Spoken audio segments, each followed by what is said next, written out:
Bismillahirrahmanirrahim. Assalamualaikum warahmatullahi wabarakatuh.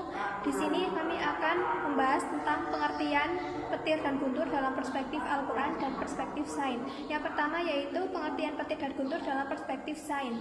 Nah, petir adalah gejala alam yang biasanya terjadi pada musim penghujan. Nah, di saat langit memunculkan kilatan cahaya yang sangat menyilaukan. Nah, beberapa saat kemudian disusul dengan suara yang menggelegar yang disebut dengan guntur. Nah, perbedaan waktu kemunculan ini disebabkan oleh adanya perbedaan kecepatan suara dan kecepatan cahaya. Nah, petir merupakan gejala alam yang bisa kita analogikan dengan sebuah kondensator raksasa, di mana lempeng pertama adalah awan yang biasanya bisa disebutkan dengan lempeng negatif dan lempeng positif, dan lempeng kedua yaitu bumi yang disebut dengan lempeng netral. Nah, seperti yang sudah diketahui, kapasitor adalah sebuah komponen positif yang rangkaian listrik yang bisa menyimpan energi sesaat. Petir juga dapat terjadi dari awan ke awan, di mana salah satu awan ini bermuatan negatif dan awan lainnya ini bermuatan positif. Nah, petir merupakan suara yang mengembang dengan sangat cepat dan menghasilkan gelombang kejut seiring dengan pemanasan udara tersebut, yaitu hingga 30.000 Celcius atau 54.000 Fahrenheit dalam waktu sepersekian detik. Nah, suara yang dihasilkan bergemuruh karena adanya jeda waktu antara tiap gelombang kejut yang dihasilkan sepanjang jalur kilat. Nah, menurut Demat, Gorman, dan Werus, pelepasan muatan petir ini terjadi di alam karena ada beberapa jenis. Yang pertama yaitu sambaran petir dari awan ke awan, yang kedua yaitu sambaran petir dari awan ke tanah, yang ketiga sambaran petir dalam awan, yang keempat sambaran petir dari awan ke udara, yang kelima sambaran petir langsung, dan yang keenam yaitu sambaran petir tidak langsung. Nah, yang kedua yaitu pengertian guntur. Guntur adalah sebuah suara menggelegar yang menyertai petir yang ditimbulkan oleh udara yang tiba-tiba memuai karena dipanaskan oleh petir. Nah, guntur ini terdengar sesudah kilat karena cahaya sambaran petir dalam awan, yang keempat sambaran petir dari awan ke udara, yang kelima sambaran petir langsung, dan yang keenam yaitu sambaran petir tidak langsung. Nah, yang kedua yaitu pengertian guntur. Guntur adalah sebuah suara menggelegar yang menyertai petir yang ditimbulkan oleh udara yang tiba-tiba memuai karena dipanaskan oleh petir. Nah, guntur ini terdengar sesudah kilat karena cahaya yang berjalan lebih cepat daripada udara. Nah, guntur adalah bunyi yang diikuti oleh cahaya kilat. Hal ini dapat disebut oleh adanya pemanasan secara mendadak yang berkembang sepanjang lintasan kilat tersebut. Nah, menurut Vladimir Rakov dan Martin A. Uman, guntur adalah kata yang digunakan untuk mendeskripsikan gelombang kejut suara yang dihasilkan akibat terjadinya pemanasan dan pemuaian udara yang sangat cepat ketika dilewati oleh sambaran petir. Nah, sambaran tersebut ini dapat menyebabkan udara berubah menjadi plasma dan langsung meledak. Nah, hal ini terjadi karena cahaya merambat lebih cepat, yaitu sekitar 186.000 mil. Nah, yang sekarang yaitu petir dan guntur dalam perspektif Al-Quran. Nah, ayat-ayat kauniyah dalam Al-Quran ini tidak membahas secara detail mengenai teori ilmiah. Akan tetapi, Al-Quran itu hanya memaparkan secara filosofis, yaitu metafisis, yakni memberikan prinsip-prinsip umum dalam pengkajian ilmiah atau memberikan prinsip-prinsip umum dalam memberikan motivasi yang kuat bagi pengembangan sains. Nah, salah satu ayat kauniyah yang menarik adalah fenomena Ar-Ra'd dan Al-Barq. Nah, Ar-Ra'd yang pertama yaitu Ar-Ra'd yang artinya yaitu guntur, yang merupakan salah satu nama surat dalam Al-Quran. Nah, Ar-Ra'd ini disebutkan 2 kali dalam Al-Quran, yaitu dalam Quran Surat Al-Baqarah ayat 19 dan Quran Surat Ar-Ra'd ayat 13. Nah, Allah berfirman dengan memberitahukan bahwa guntur ini dibentuk oleh kilat yang bertasbih memujinya, yaitu seperti dalam Quran surat Ar-Ra'd ayat 13. Bismillahirrahmanirrahim. Wa yusabbihur ra'du bihamdihi wal malaikatu min khifyatihi wa yursilu sawa'iqa fayusibu biha man yasha'u wa hum yujadiluna fillahi wa huwa syadidul mihal. Yang artinya, dan guntur itu bertasbih dengan memuji Allah, demikian pula para malaikat karena takut kepadanya, dan Allah melepaskan halilintar lalu menimpakannya kepada siapa yang Dia kehendaki, dan mereka berbantah-bantahan tentang Allah, dan Dialah Tuhan yang maha keras dan maha keras siksaannya. Nah, di sini saya mengkaji dua tafsir, yaitu dalam tafsir Jalalain dan tafsir Al-Misbah karya Quraisy Shihab. Nah, dalam tafsir Jalalain ini Jalaluddin Al-Mahali menjelaskan bahwa dan guntur itu bertasbih, yaitu malaikat yang diserai tugas untuk menggiring mendung seraya memuji Allah. Artinya, ia selalu mengucapkan kalimat subhanallah walhamdi dan demikian pula bertasbih. Dan malaikat karena takut kepadanya. Nah, takut kepadanya itu yaitu takut kepada Allah Subhanahu wa taala, dan Allah melepaskan halilintar. Yang dimaksud halilintar yaitu api yang keluar dari mendung lalu menimpakinya kepada siapa yang Dia kehendaki. Kemudian halilintar itu membakarnya. Nah, ayat ini itu diturunkan berkenaan dengan seorang laki-laki yang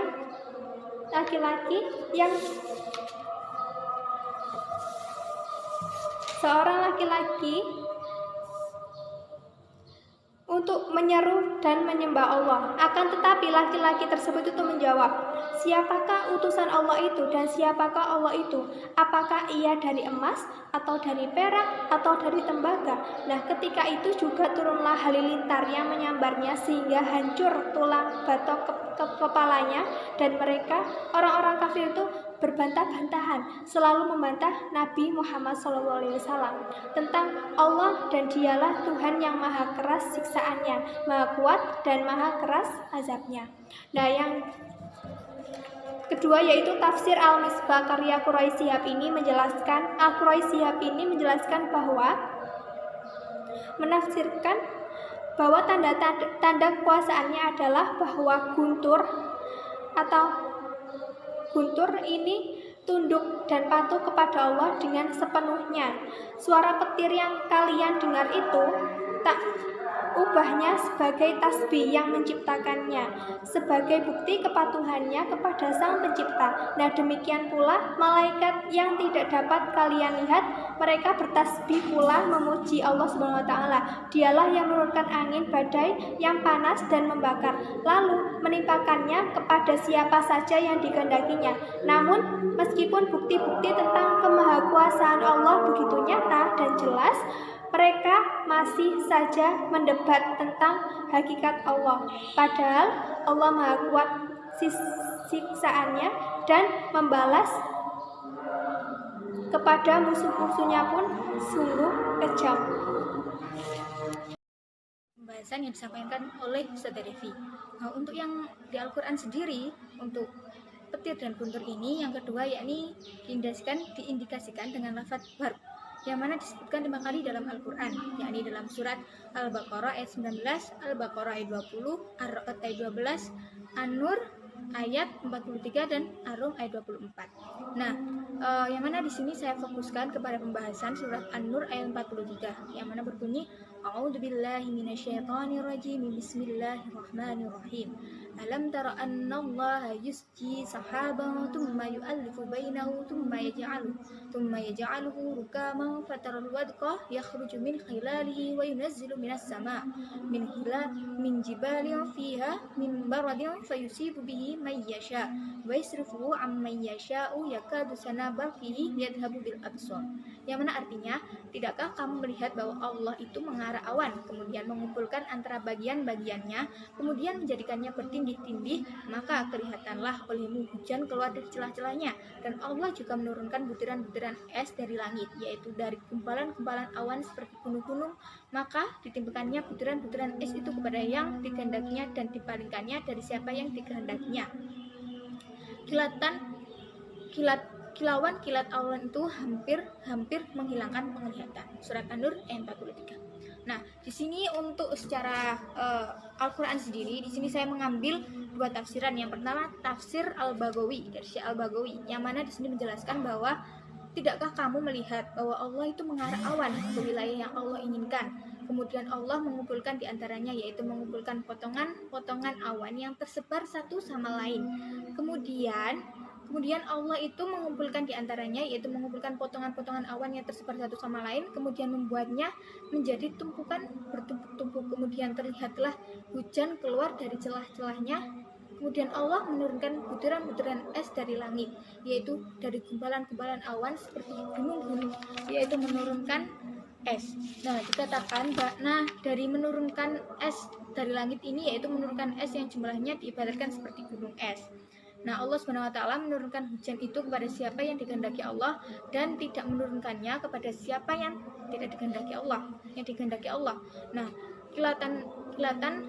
kilat itu yaitu api yang keluar dari awan atau mega hampir menghilangkan penglihatannya. Nah, itu tadi mungkin dari tafsir Al-Baghawi, yang mana di sini tafsir Al-Baghawi ini menyebutkan kilauan kilat awan itu yaitu sebuah api yang keluar dari awan atau mega, yang mana itu kilauan kilat awan itu dapat menghilangkan penglihatan. Nah, ini dari tafsir Al-Baghawi sendiri. Yang kemudian dari tafsir yang kedua dari tafsir Al-Misbah. Nah, di sini cukup panjang dan kompleks untuk tafsir Al-Misbah ini, kemana akan saya membacakannya dan menjelaskannya. Nah, dalam tafsir Al-Misbah ini langsung berbunyi seperti ini. Tidakkah kamu lihat, wahai Muhammad, bahwa Allah menggiring awan melalui angin, kemudian dikumpulkan satu sama lain, kemudian menjadikannya bertumpuk-tumpuk. Lalu kamu lihat hujan menyerupai Lalu kamu lihat hujan turun melalui celah-celah awan dari kumpulan awan tebal yang menyerupai gunung. Kemiripan antara awan dan gunung tidak dapat dilihat kecuali jika seseorang berada di atas awan. Allah menurunkan embun itu turun seperti batuan-batuan kecil yang turun kepada suatu kaum, yang manfaatnya dan bahayanya mereka rasakan sendiri dengan aturan dan kehendak Allah. Bisa saja embun itu tidak turun kepada kaum lain sesuai dengan kehendak Allah. Allah SWT Maha berdaya lagi Maha bebas menentukan pilihan. Kilauan kilat yang terjadi karena gesekan di atas awan hampir-hampir menghilangkan penglihatan karena teramat kerasnya, sehingga fenomena alam tersebut adalah bukti kekuasaan Allah yang membuat manusia harus beriman kepadanya. Nah, orang yang mengendarai pesawat terbang yang tinggi di atas awan dapat lihat bahwa awan bagaikan gunung dan bukit. Jika pesawat terbang dapat ditemukan pada zaman Rasulullah, ayat ini berarti menunjukkan bahwa Allah benar-benar berfirman, Dialah yang Maha Tahu segala sesuatu yang tinggi dan yang rendah. Nah, ayat ini merupakan ayat yang turun sebelum penemuan modern itu ditemukan. Nah, ayat ini telah mendahului penemuan ilmiah modern tentang fase-fase pembentukan awan cumulus dan ciri-cirinya. Nah, untuk penemuan modern sendiri ini disebutkan bahwa awan yang menunjukkan atau menurunkan hujan dimulai dari atas awan yang terbentuk onggokan seperti cumulus, yaitu awan yang timbulnya ke atas. Kemudian puncak cumulus itu bisa mencapai 15-20 km.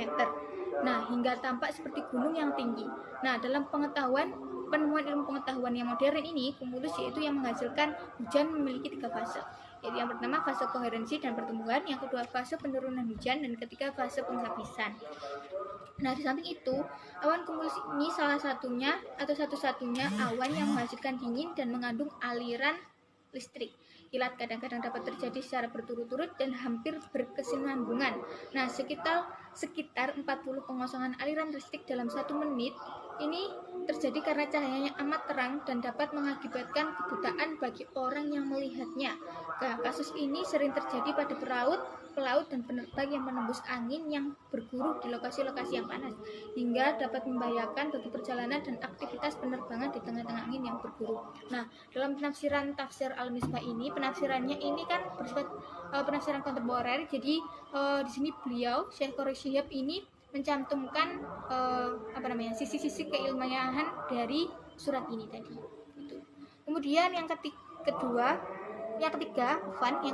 yaitu integrasi petir dan guntur ini dalam perspektif sains dan Al-Quran. Nah, bagaimana sih keterkaitan antara petir dan guntur ini dalam pandangan sains dan pandangan Al-Quran itu sendiri? Nah, langsung saja saya akan bahasnya.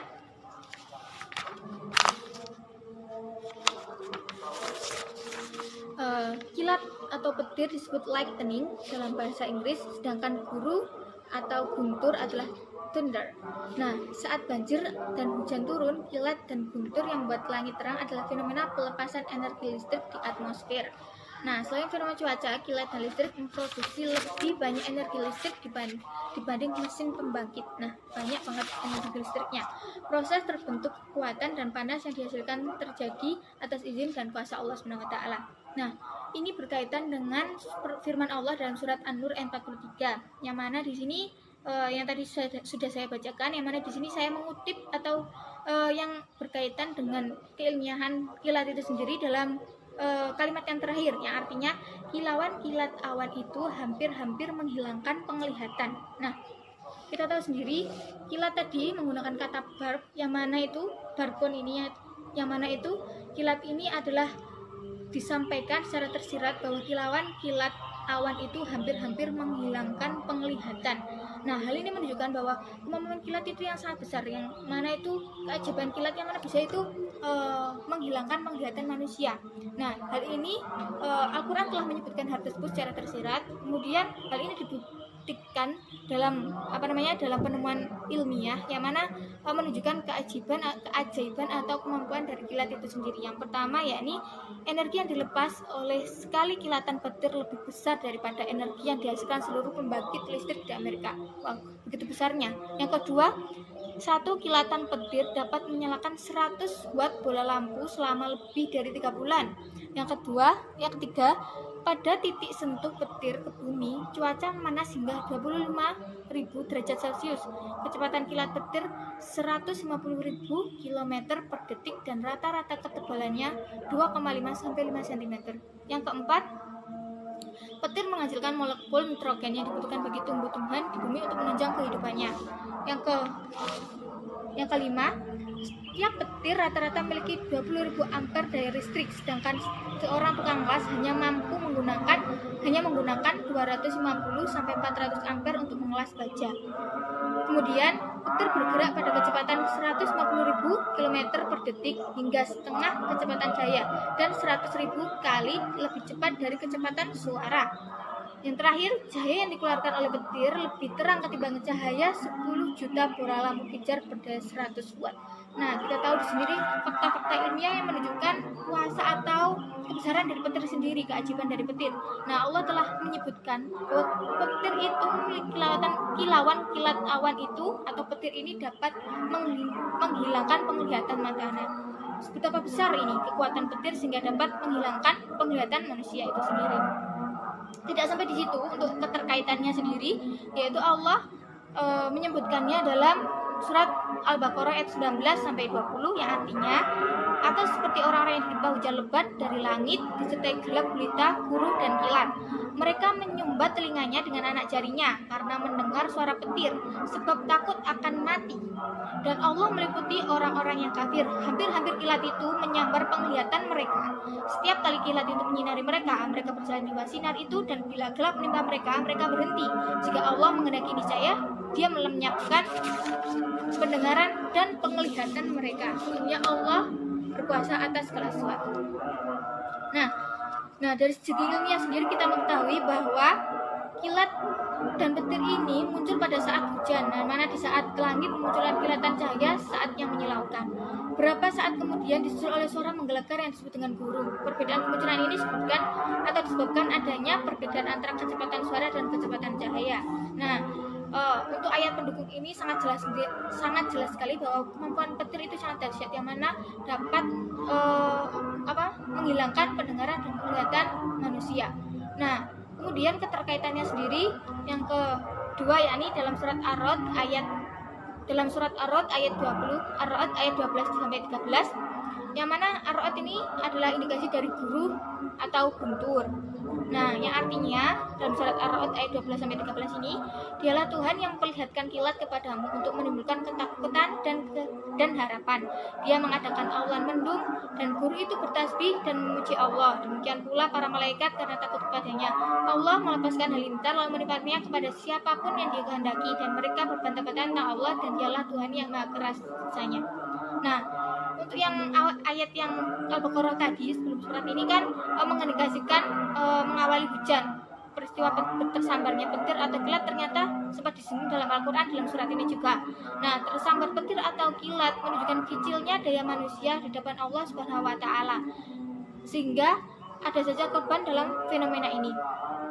Nah, untuk ini fokuskan kepada fenomena tersambar petir. Di sini juga disebutkan dalam Al-Quran, yang mana terdapat dalam surat Al-Baqarah ayat 50 sampai 56. Nah, ini menceritakan tentang kisah Nabi Musa bersama dengan kaumnya, yang mana kaumnya atau Bani Israel ini menuntut pada Nabi Musa agar mereka dapat melihat Allah dengan mata mereka. Dan sementara mereka menuntut, mereka disambar petir sehingga Allah mengisahkan dalam surat ini. Nah, dalam surat ini yang artinya dalam surat Al-Baqarah 55 sampai 56 yang artinya, dan ingatlah ketika kamu berkata, hai Musa, kami tidak akan beriman kepadamu sebelum kami melihat Allah dengan terang. Karena itu kamu disambar halilintar sedang kamu menyaksikannya. Setelah itu kami bangkitkan kamu sudah mati supaya kamu bersyukur. Nah, di sini juga mengindikasikan betapa kuatnya atau betapa dahsyatnya kekuatan petir itu. Nah, dalam suatu tulisan yang ditulis oleh Harun Yahya dijelaskan bahwa dampak sambaran kilat atau petir pada manusia itu beragam, tergantung kekuatannya. Pada sebagian kasus, kilat atau petir menyebabkan kancing dan resleting pakaian meledak hingga korban jatuh atau pingsan. Namun dalam kasus lain bisa mengakibatkan kerusakan otak yang mengakibatkan korban dirawat sampai 1-2 bulan dan menjalani terapi. Nah, selain itu juga saya mengutip dari artikel halo.com yang mana itu menjelaskan bahwa akibat dari petir sendiri itu punya, yang pertama dapat merenggut nyawa, namun ada kemungkinan untuk selamat. Yang kedua dapat merusak jaringan bawah kulit sampai gosong. Yang ketiga mengalami kejang-kejang, sakit kepala, nyeri otot, tuli, perubahan kepribadian, kehilangan memori, sakit kronis, lumpuh, koma, dan gagal jantung. Nah, ini merupakan dampak dari akibat tersambar petir. Nah, kemungkinan sembuh dari sambaran petir ini kecil sekali, sehingga Al-Quran ini mengindikasikan bahwa petir itu memiliki kekuatan yang sangat besar. Nah, selain itu tadi mungkin keterkaitan antara Al-Quran dengan dalam sisi keilmian dari petir itu sendiri dan guntur itu sendiri, yang mana itu Allah telah menyebutkan dalam Al-Quran.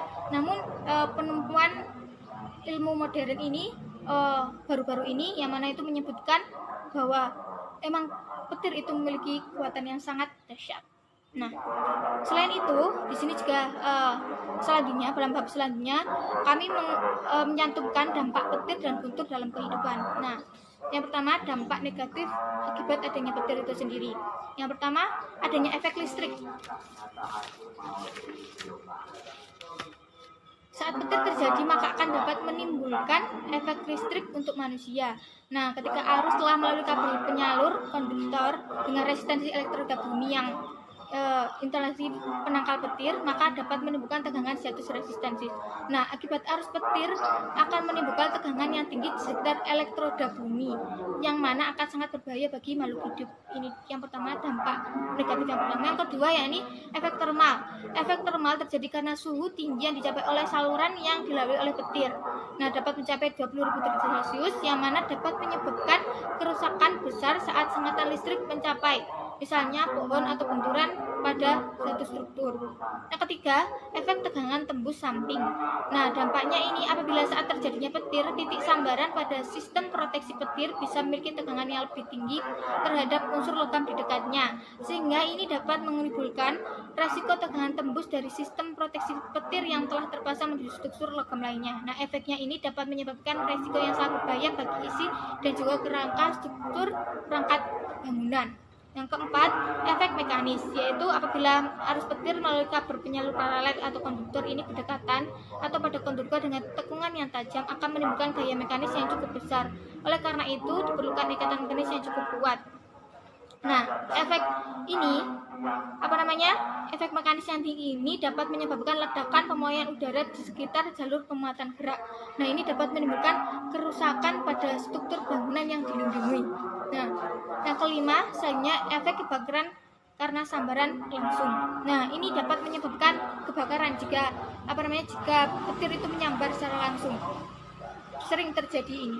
Yang kemudian yang keenam, efek muatan terjebak. Nah, muatan status ini diindeksikan oleh badai awan sebagai kebalikan dari proses pemuatan lain. Nah, untuk bahayanya ini, efek muatan terjebak ini tidak dapat memindahkan muatan dalam waktu singkat ketika dapat jaluran sambaran.